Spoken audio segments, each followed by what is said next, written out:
ओम नमः सिद्धेभ्यः। ओम नमः सिद्धेभ्यः। अहिंसा परमो धर्म की। आचार्य गुरुवर से कुंद कुंद भगवान की। आचार्य गुरुवर से ज्ञान सागर मुनि महाराज की। सेना किस प्रकार अपनी रक्षा करते हुए रणांगन में कूदती है और एक हाथ से वह अपनी रक्षा करती है और एक हाथ से जो विपक्ष है, जो विपरीत मार्ग पर है, उसके ऊपर तलवार का प्रयोग करती। ये दोनों हाथ राजा महाराजाओं के काम में लगे रहते। एक हाथ से अपनी रक्षा कैसे करते? यूं यूं करके ऐसा तो नहीं होगा। तो उसके एक हाथ में ढाल रहता। ढाल, ढाल समझते हो? ये छह ढाला में आपको मिलेंगे। छह ढाल है। एक ऐसा ग्रंथ का संपादन किया दौलत राम जी ने, जिसमें आप लोगों के लिए पूरे संक्षेप से किंतु सार के रूप में लिखा। उसमें अंतिम दो ढाल ऐसे हैं, 12 भावना और एक मुनियों की चर्या क्या होती है, बनने से लेकर के अंतिम स्थिति तक पहुंचाने वाला वर्णन उसमें मिलता। ये ढाल आपके लिए संक्षेप किंतु बहुत उपयोगी है। कई श्रावक इसका पाठ भी किया करते हैं। तो राजा के हाथ में एक हाथ में ढाल है। ढाल के अलावा कुछ भी नहीं मिलता क्या? हाँ सुनो, उसके ऊपर पर की तरफ से तलवार चला भी जाए तो भी यूं कर दो तो वहीं के वहीं उसके ऊपर प्रहार होगा, किंतु उसका बाल बाका भी नहीं हो सकता। इस प्रकार ये ऐसी कहाँ से चीज लाई गई, ये पूछा जा सकता है। तो बताया जाता है वह लाई नहीं गई, वह रह जाती है। किसी एक प्राणी का वो छोड़ा हुआ एक या छूटा हुआ एक शरीर है, जिसको संस्कृत में कूर्म बोलते हैं, दक्षिण में कछुआ बोलते हैं। आप लोगों की भाषा में कौन सी? कासो। हाँ कासो, कासो। हाँ आमे, आमे, आसो। तो वह क्या विशेषता है उसमें? जब एक स्थान से दूसरे स्थान पर बहुत धीमी गति से चलते हैं, एक खरगोश की गति होती है, एक कछुए की गति होती है। वह गति करते एक रास्ते से दूसरे तक पहुंचने के लिए बीच में कई वाहन आ जाते हैं, कहीं और भी प्रतिरोधी जीव जंतु आ जाते हैं। तो यह होते हुए भी अपनी रक्षा करते हुए अपनी मंजिल तक, अपने घर तक वह सुरक्षित पहुंच जाता है।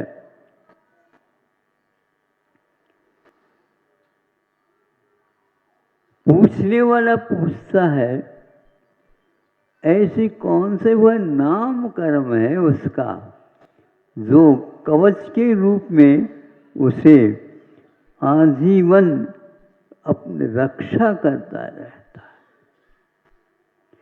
आचार्यों ने श्रवणों के लिए और श्रावकों के लिए इसकी उपमा दी है।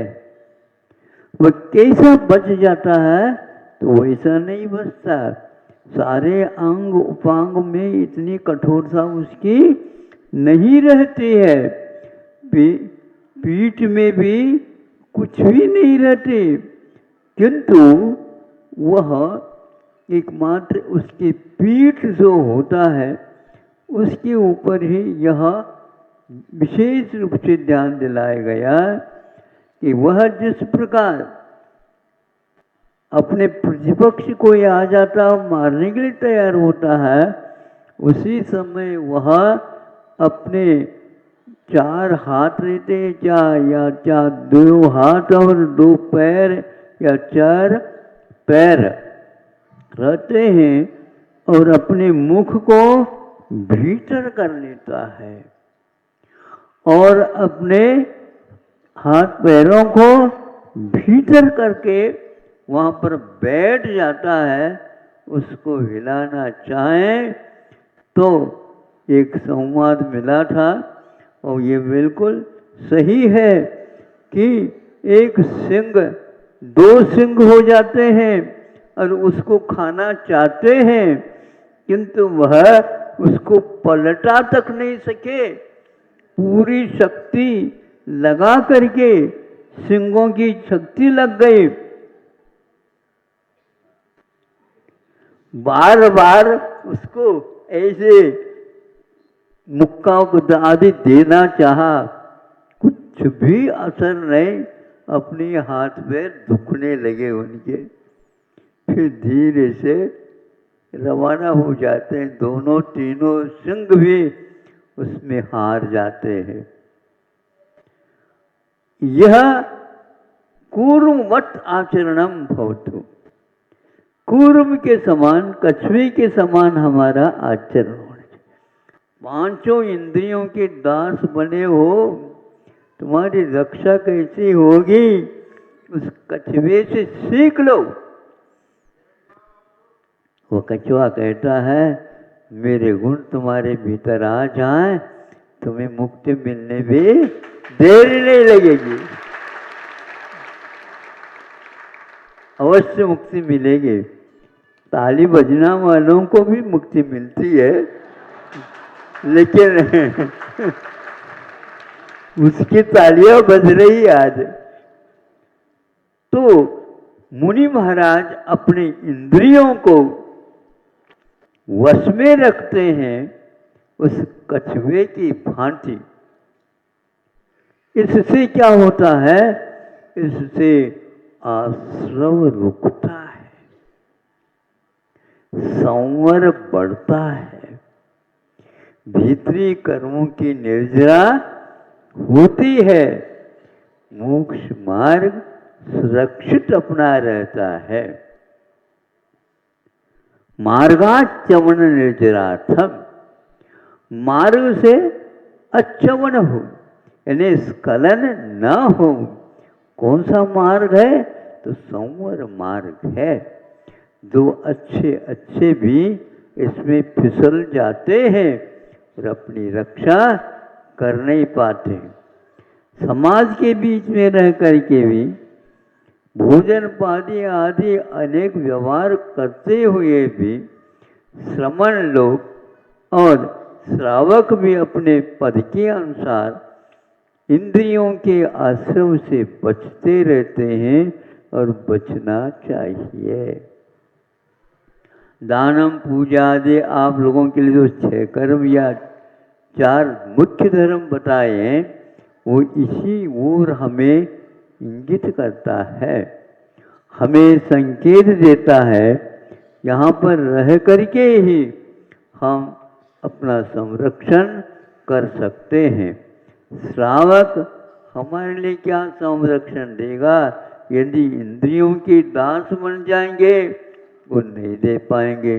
अब इंद्रियों को नियंत्रण में रखेंगे तो विश्रामों की कोई आवश्यकता है ही नहीं, किंतु आहार पाने के लिए तो जाना होता है। उस समय यह अपने आप की रक्षा, व्रतों की रक्षा, संवर को भी सुरक्षित रखने का पुरुषार्थ करते रहते हैं।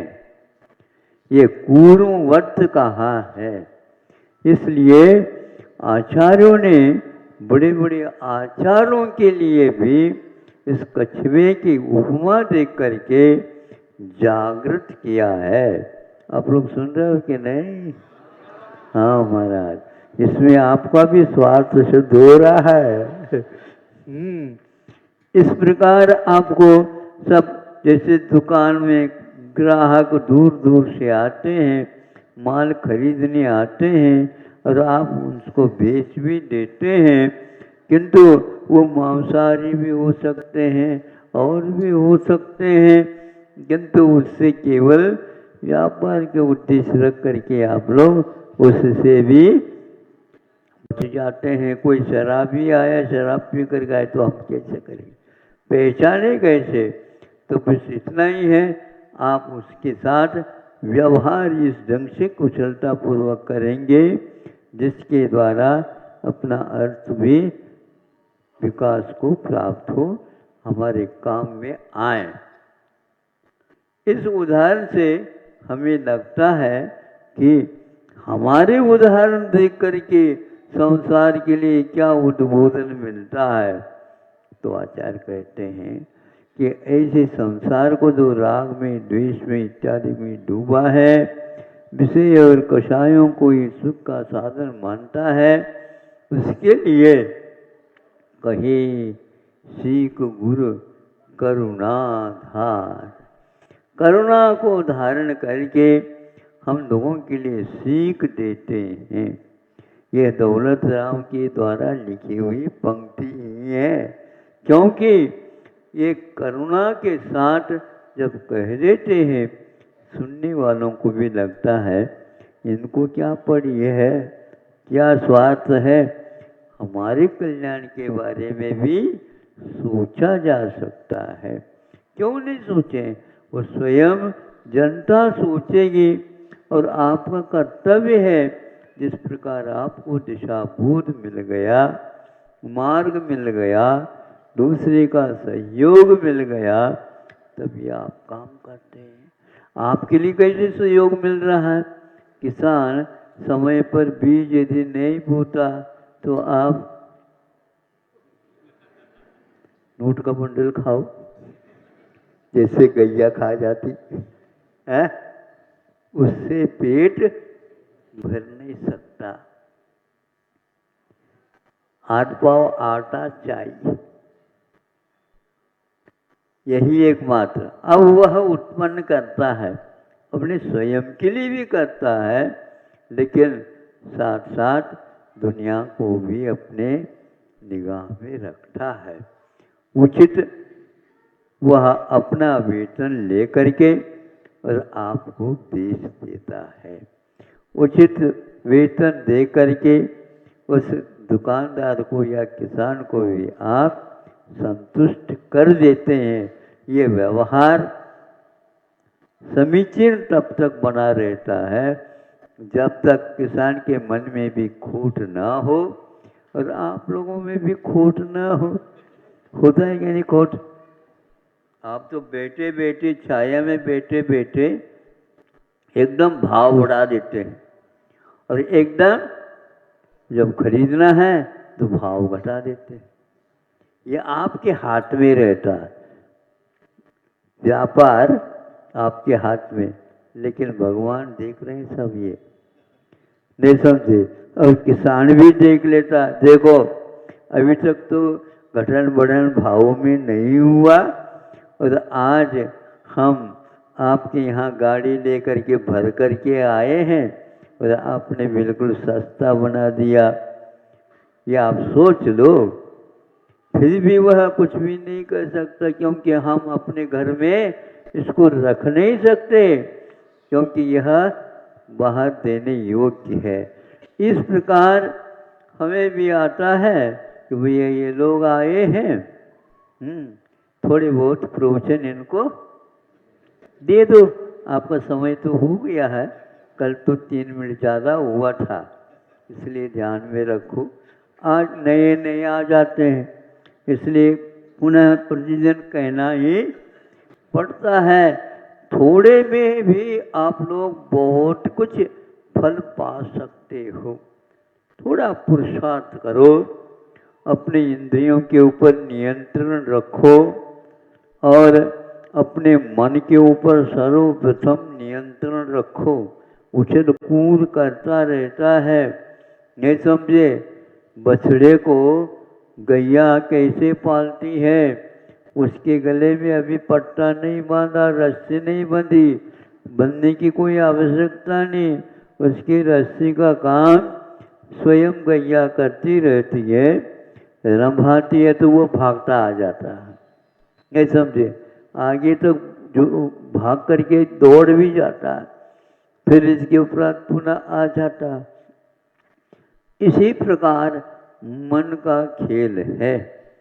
मन को नियंत्रण रखना, आंखें बंद करना आसान है, कान भी नहीं सुनना आसान है, हाथ पैर अपने नियंत्रण में रखना आसान है। सब कुछ आसान होते हुए भी आसमान को छूना भी आसान है, लेकिन मन को बोलो, मन का नियंत्रण बहुत महाराज कठिन है। कठिन प्रश्न का हल करना ही विद्यार्थी को रस आता है। अरे भैया सरल प्रश्न तो क्या लिखना, ये तो कठिन प्रश्न, अनिवार्य प्रश्न है, इसके द्वारा ही नंबर मिलने वाले हैं। बाकी सब प्रश्नों के हल करने से नंबर बढ़ सकते हैं, लेकिन नंबर मिल नहीं सकते। नंबर तो अनिवार्य प्रश्न के उत्तर में ही मिला करते हैं। इसी प्रकार आपका यदि मन नियंत्रण में नहीं रखा जाएगा तो पागल होने में देर नहीं लगेगा, नहीं समझे? कितने भी पाड़ा वह खूंखार से काम करता, सिंह दिखाता, वो करता, ये करता, फिर भी उसके नाक में क्या कहें, नथुन, नथिन, हाँ, नकील नहीं है, ध्यान रखो। हाँ, वो तो ऊँट के लिए नकील होता है, अंकुश होता हाथी के लिए, और आपके लिए क्या होता बताओ? ब्रेक लगाओ। तो वह मन के ऊपर नियंत्रण रखोगे तो सही सही दिमाग काम करेंगे, और दिमाग करेंगे तो सही सोच होगा, सही सोच होगा तो आपके लिए आगे कदम बढ़ सकेंगे। सरलता से, सुगमता से, बिना कठिनाई के, बिना कोई बाधा के मोक्ष मार्ग चलते समय हमें इन सब व्यवहारों को देखते हुए अपने लक्ष्य तक पहुंचना है। कछुए का ये उदाहरण आप याद रखेंगे, याद रहेगा? हाँ, लिखा तो बहुत कुछ है, घंटों में घुस गया, लेकिन समय पर याद आए तभी याद नहीं आता वो। इसलिए बार बार गुरु लोग हमें सचेत करते रहते हैं, मोक्ष मार्ग पर चलने के लिए वो आगाह करते रहते हैं, प्रेरणा देते रहते हैं, क्योंकि उनको भी प्रेरणा मिली है गुरुओं से ही आशीर्वाद के रूप में। उसको वहाँ अपने पास रखते नहीं, क्योंकि जितने आप अपने पास रखेंगे तो संग्रह होता, वह परिग्रह का रूप धारण करता। हमने मेहनत की, मेहनत तो किसी ने नहीं की है, लेकिन हो गया है तो उसको सदुपयोग करो, उसका यही एकमात्र सदुपदेश। ओम नमः सिद्धेभ्यः। अहिंसा परमो धर्म की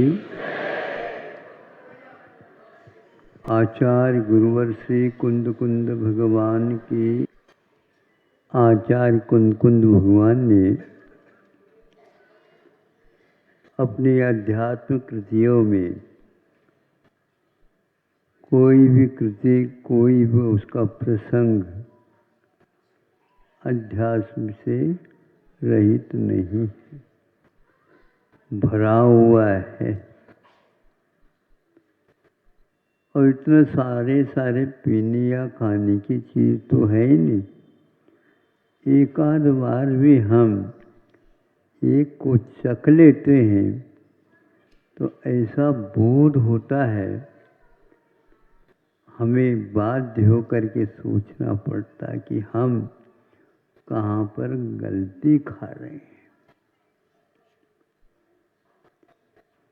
उन्होंने ज्ञानी और अज्ञानी के बारे में दो गाथाएं विशेष रूप से दी है।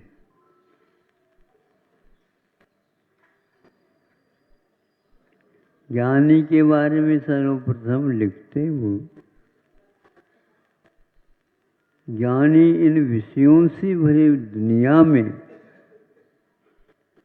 रहते हुए भी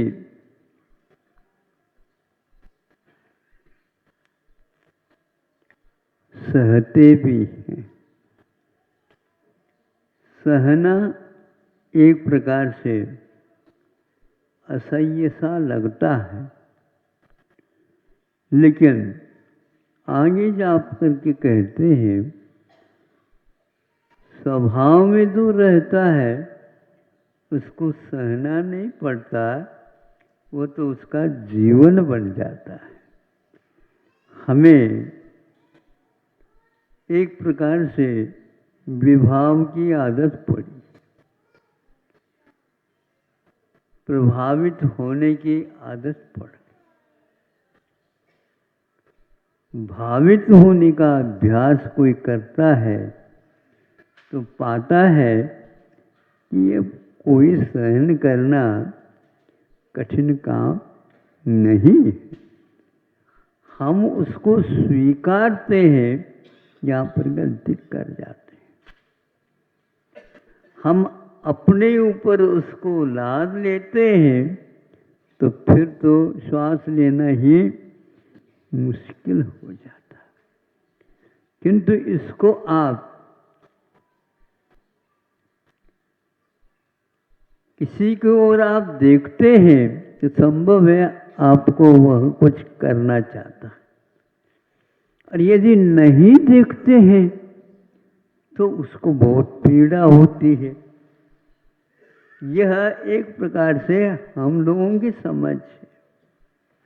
इन सब से वो ऊपर उठ करके सोचते हैं कि ऐसा क्यों, तो ये स्वभाव में ऐसा ही होता है, क्यों पूछने की आवश्यकता नहीं। उदाहरण उन्होंने तो दिए हैं, अचूक है। ज्ञानी के लिए उदाहरण दिया उन्होंने, कीचड़ है, लटपट है, दलदल है, और उसमें नीचे महीनों से सोने का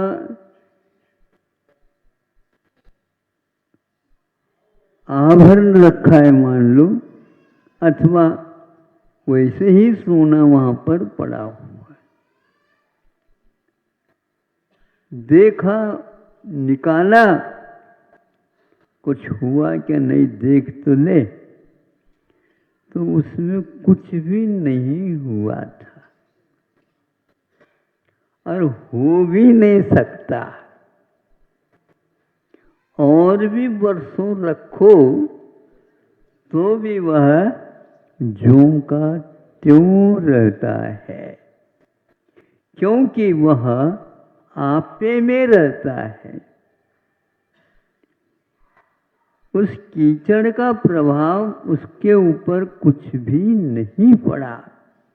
धो धा देते हैं तो उसका अपना चमक वह अपनी पास रखता है, उससे वह स्खलित नहीं होता है। ये एक परीक्षा की घड़ी है। मोही हो करके अनंत काल व्यतीत करता है।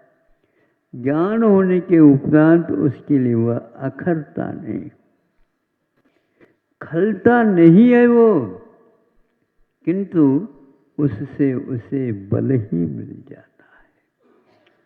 उसको एक प्रकार का विश्वास हो जाता है कि मैंने आज तक इस स्वभाव से अपने आप को वंचित रखा। सोने में जिस प्रकार कोई किस प्रकार की कमी नहीं आई, उसी प्रकार ज्ञानी के जीवन में भी कोई कमी आती नहीं। आती है तो अभिज्ञानी उनको बनना है। उस ओर भले ही हो, किंतु ज्ञानी अभी बनना है। मैं नहीं कहता है कि यह श्रावक नहीं कर सकता ऐसा। कुछ ठिकानों पर श्रावक की दशा में भी हम देख सकते हैं। राज की सत्ता मिलती है तो भी राम वाह ठीक है, वनवास मिलते हैं तो और ठीक है, और आप आंखों को गीला कर लेंगे। आंखों के वो आंसू तो पोंछ लो, कौन पोंछने वाला? जो रोता है वही स्वयं। रोना बंद कर दे तो आंसू बंद हो जाएगा अपने। बच्चा थोड़ी देर के लिए रोता, फिर बाद में थक जाता है तो सो भी जाता। लेकिन अज्ञानी कुछ ऐसे भी होते हैं, रोते ही रहते हैं और हमारे रोने को कोई सुन भी नहीं रहा। थोड़ा सुन तो लेते कम से कम, उसको तसल्ली हो जाती। क्या क्या सुने? खुशी में भी आप रोते रहते हो और दुख में भी आप कुछ करते रहते हो। ये उदाहरण के बाद अज्ञानी संसारी जीव की क्या परिस्थिति है, क्या स्थिति है उनके, इसके बारे में भी कुछ कहा जाता है। वहीं पर उसी दलदल में ये लोहे की टुकड़ा भी रखा गया। उसको निकाल करके देखते हैं तो वह उस कीचड़ को अपनाया है और अपनी खुराक भी बना ली। और क्या खा गया वो? जंग खा गया।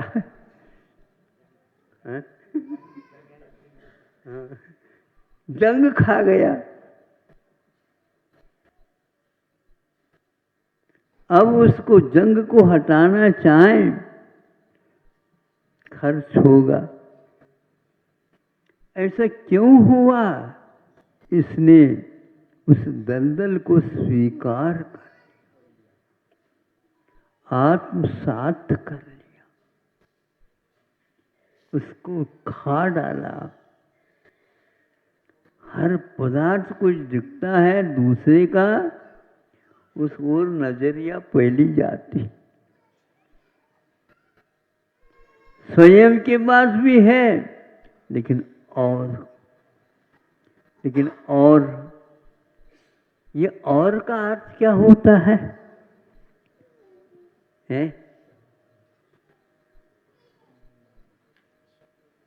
बस एक ही नहीं, एक ही है। एक के बाद पुनः दूसरा भी एक ही तो होगा। आप उसको दो क्यों मिल रहे हो? इस प्रकार करता हुआ वह न भोगता है, न किसी को भोगने देता है। जिसको आवश्यकता उसको दे देते, उसकी प्रफुल्लता देख करके आपको लगता है ये तो बहुत अच्छा काम है। अज्ञान की दशा में संसारी प्राणी अनंत काल व्यतीत किया है, यह आश्चर्य जैसा लगता है। यह अज्ञान का प्रभाव हम लोगों के ऊपर कब से पड़ा? ये पहले से ही पड़ा, और पूछते जाओ उससे भी पहला कुछ है। एक कहीं भी विराम, इसका अंत नहीं होता। किंतु अब कुछ सुधार करो, कैसे सुधार कर सकता है? कोई अभ्यास नहीं है इसको, कोई प्रशिक्षण नहीं मिला इसको। यदि मिला है तो दूसरे का अनुकरण बस करके उसी में समझ लेता कि हमें भी कुछ मिला। हमें यदि मिली है तो परंपरा मिली है। इसमें शब्द इन दो शब्द हैं इसमें, परम उत्कृष्टम, परा उत्कृष्टा। उत्तम है, उत्कृष्ट में भी और उत्कृष्ट है। परंपरा यह उसको बोलते हैं जिसका कभी अंत ही नहीं था।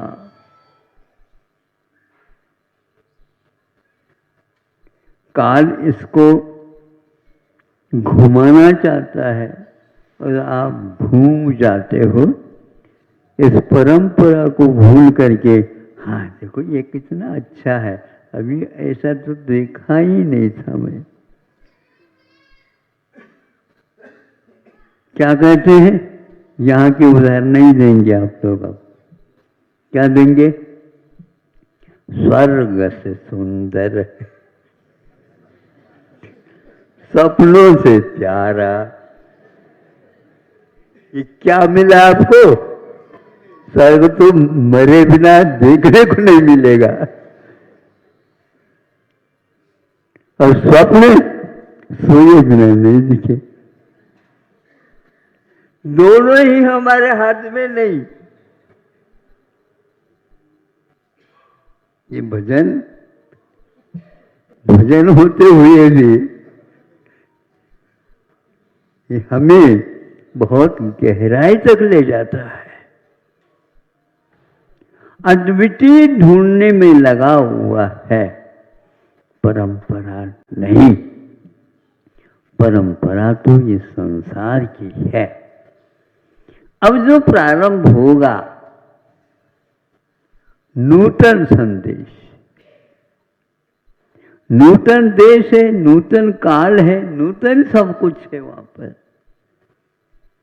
ये दोनों गाथाएं ज्ञानी के लिए स्वर्ण की उपमा, अज्ञानी के लिए लोह की उपमा। हम लोह बन बैठे हैं, जंग खाते चले जाते हैं, जंग खाते। यहाँ तक कि थोड़ी सी नमी आ जाए तो वह जंग खाए बिना नहीं रह सकते। इसलिए आज के जो वास्तु है, ये कुछ दिनों के मेहमान नहीं समझे। ये सीमेंटेड और लोह से खड़े हैं कि भीतर ही भीतर जंग खा रहे हैं, और कहते हैं भैया तुम यहां से उठ जाओ नहीं तो तुम्हारे ऊपर। ये दशा है। पहले के कुछ कार्य ऐसे श्रमशील थे जो हजारों वर्ष तक वह ज्यों का त्यों खड़े हैं। वह कौन सी परंपरा? अनादि परंपरा नहीं थी, किंतु इसको छोड़ करके उन्होंने उसको अपनाया जो प्रकृति से ही पत्थर की शिला के रूप में परिणत है, और शिला की लकीर को आगमों में अनंत गिना, अनंत कहा है। वो कभी भी टूटता फूटता नहीं, ज्यों का त्यों बना रहता है। आत्मा का स्वभाव स्वर्ण की भांति है, किंतु हम लोह के साथ रहने से उसको भूल करके इसको अपनाते जा रहे हैं। इतना ही समझ लो कि हम कुछ सोच नहीं पा रहे। सोचने के लिए कुछ बुद्धि भी चाहिए। बुद्धि की परंपरा है ही नहीं तो कैसे मिलेगी। यह अवश्य है विश्व में इसकी गिनती ज़्यादा रहेगी, और इसकी गिनती क्या, ये तो विनती है, बहुत दुर्लभ है। आप लोगों की दृष्टि इस ओर जाए और अपनी संतान को भी यह रहस्य समझाएं, ताकि वे भटके नहीं। चलते तो हैं आप, लेकिन रौंड लगा करके आते हैं। नया कुछ भी नहीं मिलेगा। तेली का बैल और आप लोगों का, यानी हम लोगों का जीवन एक से है। आँखों के ऊपर पट्टी बांध रखा है, इसलिए तेली के बैल को कुछ सुनने में समझ में नहीं आता। जब उस पट्टी को हटा दिया जाता, हमारी यात्रा तो सुबह से बहुत हो गई होगी, किंतु वहीं का वहीं आप लोग कहाँ से और यात्रा करके आए हो। परंपरा घूम घूम करके अब भारत की दशा भी अच्छी सी लगती है। वह लौट करके आ रहा है, घूम करके नहीं। अहिंसा परमो धर्म की। आदिवासी का अर्थ आप समझते हैं, जहाँ पर वस्त्र नहीं पहुँचता है। 2-3 बार के कई बार हमें यह अवसर प्राप्त हुआ कि जहाँ कहीं भी बाजार में आने की बात होती है, तो वहाँ पर एक आध लंगोट लगा करके अथवा कुछ पत्थरों के माध्यम से, कुछ वृक्षों के बक्खल इत्यादि के माध्यम से मर्यादा बनाकर आते थे और फिर इसके उपरांत चले जाते थे। बहुत प्रयास हुआ है, और जब वोटों की बात आ गई तो वहाँ पर भी जाकर के उनके बीच में गांधी जी भी, स्वयं नेहरू जी भी गए और गमछा बांध बांध करके उस लू में भी वे लोग इस कार्य को रूप देते थे।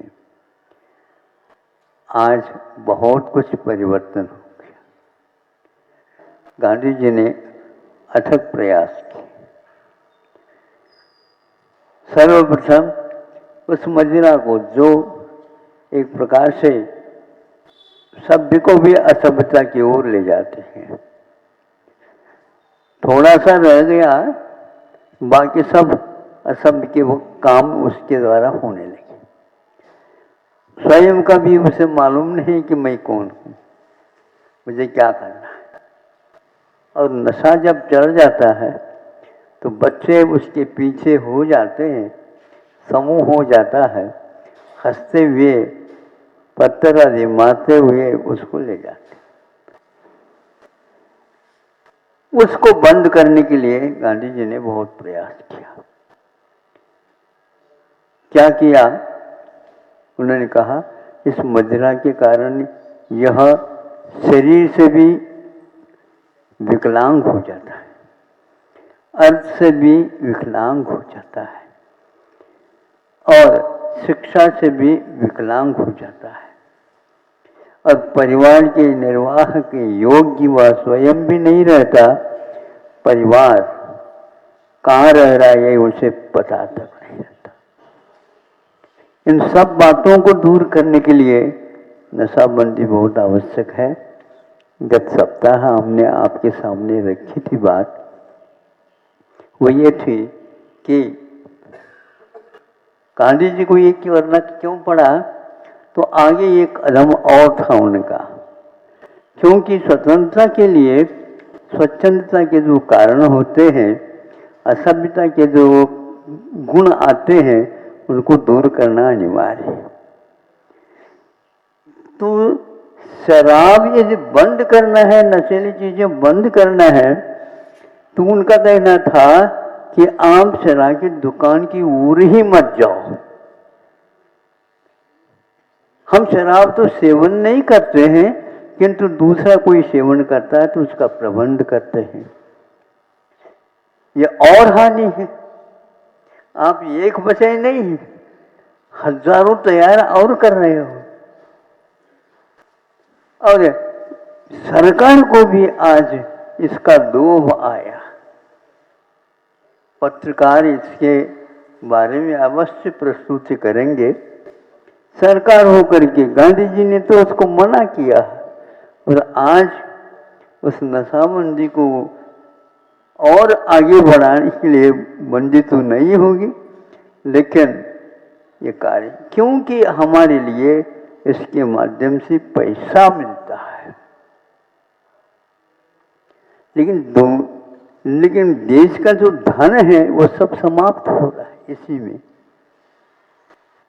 दूसरा उनका था कि स्वतंत्रता मिलना ही एकमात्र पूर्ण नहीं है कार्य मानता हूं, क्योंकि देश का संचालन स्वतंत्रता मिलने मात्र से नहीं होती। और 70 साल के उपरांत भी आप इसको देख रहे हैं, शिक्षा में भी कोई व्यवस्थित शिक्षा नहीं है। देश विदेश के जो संस्कार होते हैं वो सारे गायब हो रहे हैं, जिनका कभी भी देश के लिए उपयोगिता नहीं है, उनका भी प्रचार प्रसार हो रहा है। उस समय उन्होंने ये कहा कि जो कोई भी वस्त्र निर्यात होकर के यहाँ पर आ रहे हैं, जो कोई भी वस्त्र निर्यात होकर के किसी भी देश से आए, उनका बहिष्कार। आज नेता लोग भी वही पहनते हैं, बाकी जनता तो ठीक ही। क्यों ऐसा कहा? इसलिए कहा, इसके द्वारा जनता में जो रोजगार की समस्या है यह और बढ़ेगी। 1000 व्यक्तियों का एक ही व्यक्ति मान लो वस्त्र का निर्माण करता है, 1000 व्यक्तियों के पेट पर जो है एक प्रकार से कुछ न कुछ बांधना पड़ेगा। ये हानि होगी, इसलिए पहले से ही उन्होंने इसका निषेध किया था। देश में किसी भी प्रकार से अपने देश की जो भाषा है वो कभी भी लुप्त नहीं होना चाहिए। यदि वह लुप्त हो गई, देश ही गायब हो जाएगा। देशी वस्तु क्या है ये ज्ञात ही नहीं हो सकेगा। पूरे वस्तुएं आज विदेशी आ रहे हैं, और आपको यह गर्व है कि हमारे पास पैसा है, सब कुछ हम काम कर सकते हैं, कुछ भी काम नहीं कर सकोगे। यह आपकी धारणा है, कर नहीं सकोगे। और अभी तो बताया कि प्राचीन काल में भी यह कार्य कैसा किया जाता था। द्वितीय विश्व युद्ध हुआ, उस दौरान भारत ने 1 अरब से भी ज्यादा मीटर वस्त्रों का निर्यात किया था, 35,000 और मीटर एक ही वर्ष में इतना निर्यात किया था। इसको आज देखने से ऐसा लगता है कि आज तो और आगे बढ़ जाएगा। अपना देश का संरक्षण करते हुए दूसरे देशों के लिए भी इस प्रकार का दिया था। विविधता की बात अभी आई थी।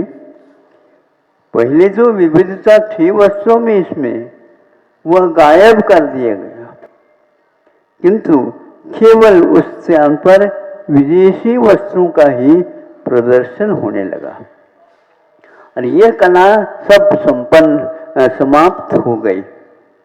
इस कला के हानि होने के कारण आप लोगों की दशा आज यह बन गई।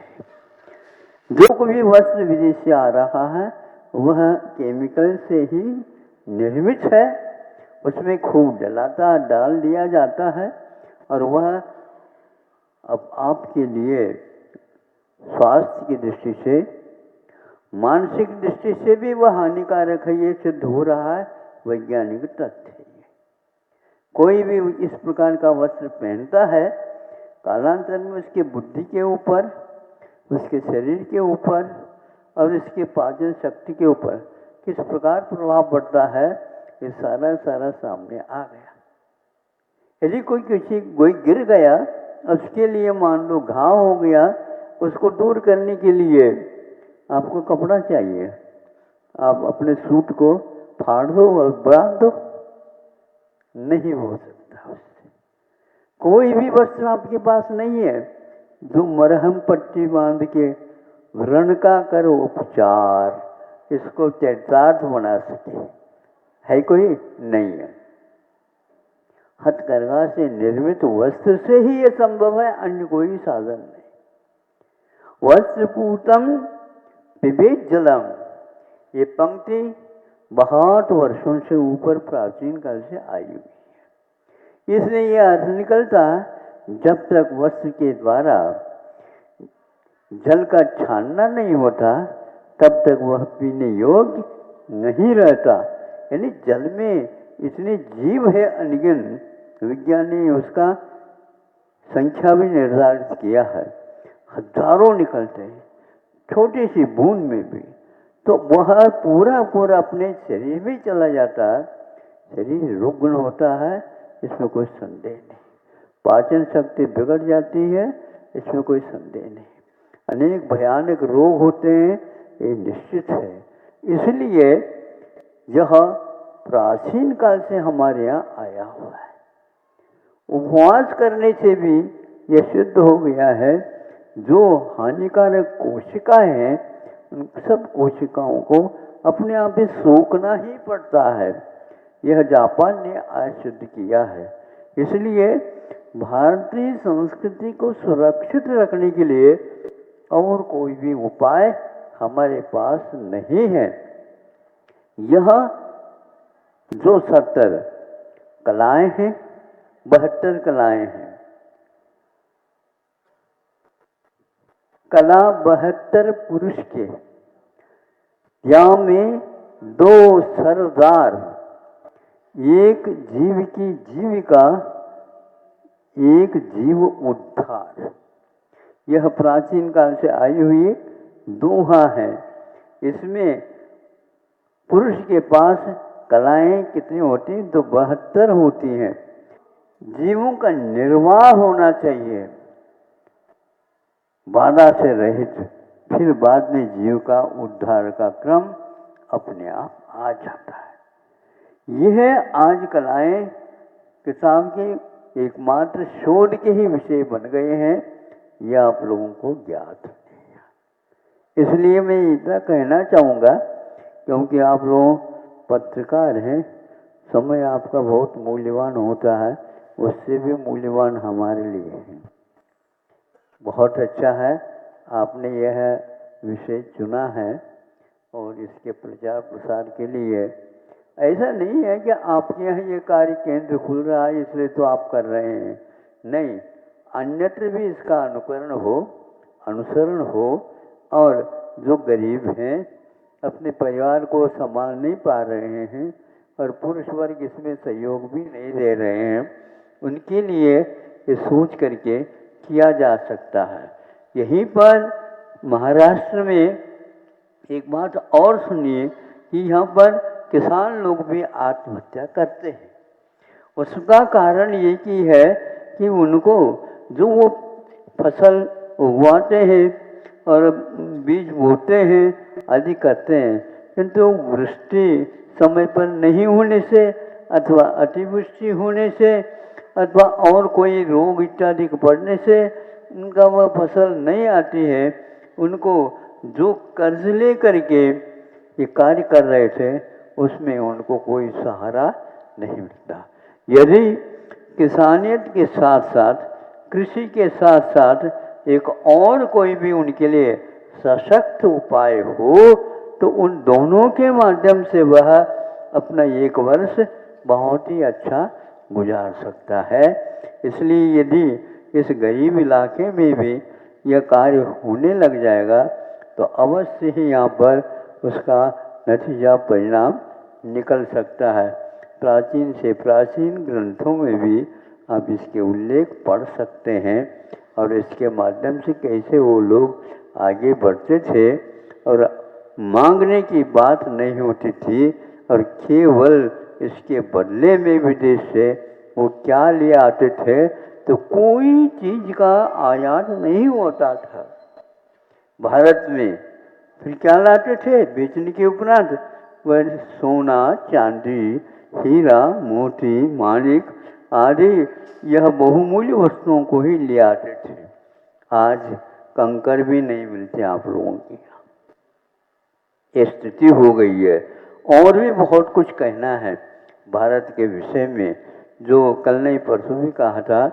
अमेरिका ने जैन तत्व क्या है इसके बारे में 40 विश्वविद्यालयों को खोलने का निर्णय लिया है।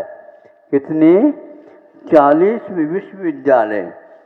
उनके यहाँ सैकड़ों होंगे, उनमें से छांट करके 40 विश्वविद्यालय जिनमें जैन तत्व क्या है इसके बारे में शोध सहित कार्यक्रम 4.5 अरब 450 करोड़ रुपयों का व्यय करने का निश्चय किया है। प्रारंभ में 150 करोड़ वो लगाएगा। आप सोचिए भारत के इतिहास में क्या क्या था और आज उनको वह विस्मय हो रहा।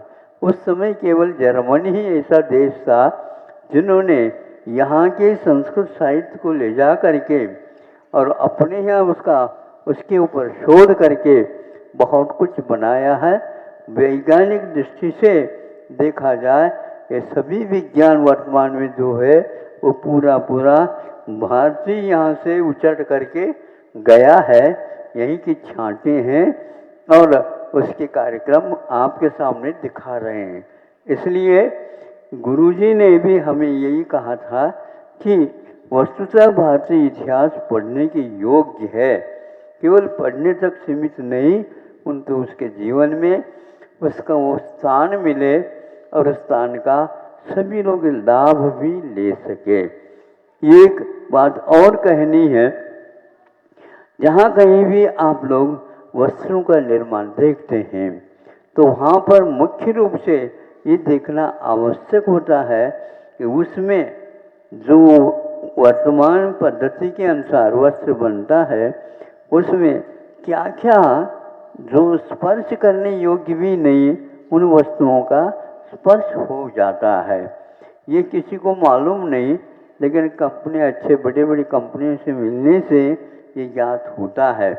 और हो या न हो, लेकिन इतना तो अवश्य है, आज वैज्ञानिक युग है, शोध प्रबंध लिखा जाता है, किंतु शोध करने से पूर्व में इसके इतिहास के बारे में भी शोध करना चाहिए। आज शोध होता तो है, लेकिन भारतीय संस्कृति के उद्देश्य से हट करके होता है, इसलिए कोई शोध में विषय भारत का आता ही नहीं।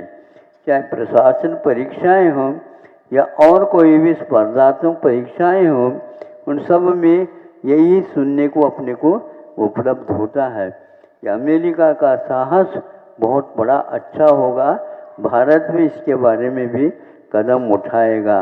इतनी राशि तो वह नहीं खर्च पाएगा, लेकिन वह इसका अवश्य ही कुछ न कुछ तथ्य निकालने का प्रयास करेगा। इतना ही समझता हूँ। आप लोगों ने सुन लिया। एक प्रकार से ये सुनने का ही मात्र नहीं है, किंतु इसको सब लोगों के साथ लाने का प्रयास करना चाहिए। तो आज वस्त्र के बिना क्या आप काम कर सकते हैं? सोचिए, मनुष्य की सभ्यता और संस्कृति और इतिहास जो कुछ भी लिखा जाएगा निर्वस्त्रों के द्वारा नहीं। हाँ, श्रमण होते हैं निर्वस्त्र, उनके द्वारा लिखा जा सकता, लेकिन गृहस्थ तो ऐसा कोई भी नहीं मिलेगा। तो इसलिए हमारा कहना है ये आपकी सभ्यता के साथ जुड़ा हुआ एक प्राचीन और सांस्कृतिक कार्य है। इसको आप इस प्रकार उपेक्षा का विषय न बनाइए। और इसके लिए प्रत्येक घर में एक वहाँ पर से सुना था, आज भी आसाम में जो बुनकर हैं वहाँ पर क्या होता है, हमारे लड़के को जब किसी वर्ग का शोध करेंगे, हम गवेषणा करेंगे, उससे पहले ये पूछना अनिवार्य है, जिसमें हम अपने लड़के को भेज रहे हैं वहाँ पर पति को हथकरघा काम आता है क्या नहीं पूछ लेना। यदि आता है तो हमारे वहाँ लड़की जा करके बहुत ही अच्छे ढंग से उदर निर्वाही नहीं और परिवार का भी पूर्णतः संरक्षण कर सकेंगे। ये वहाँ पर तब लड़की दी जाती थी। उसी प्रकार वर वाले भी यह सोचते थे कि यहाँ पर जो वधू आएगी वो ले आना जो एक दिन में एक साड़ी बना सके। अब साड़ी का यदि मान लो मूल्य होगा यदि 10,000 15,000 तो फिर हमारे लिए कोई चिंता का विषय नहीं रहेगा। ये पढ़ करके मुझे अकेले बैठे बैठे भी हंसी आ गई। यह इतिहास लिखा हुआ है लेकिन आज किसी को मालूम ही नहीं है। ये स्थिति है, इसीलिए आप घबराए नहीं। कितने चाहिए आपको वस्त्र, वो पूरा भारत ही देने योग्य है। हाँ, इतना अवश्य यहाँ जो श्रम करके करते हैं उन श्रमिकों का भी एक प्रकार से आदर, संरक्षण और उनके विकास के बारे में क्या आप योगदान देते हैं इसके बारे में भी सोच लेंगे। ज़्यादा तो नहीं, इतना अवश्य। खादी का इतिहास एक पुस्तिका मिली है अपने को, लगभग उसका प्रकाशन हुआ था 8-10 ईस्वी में हुआ था। ये पहले दशक में ही इसका हुआ था प्रकट। और इसके प्रस्तावक संभव है, याद आ रहा है, जवाहरलाल नेहरू जी के पिताजी मोतीलाल जी थे। जवाहरलाल जी ने इसकी उपेक्षा कर दी और उनके पिताजी ने सर्वप्रथम इसकी आरती उतारी है।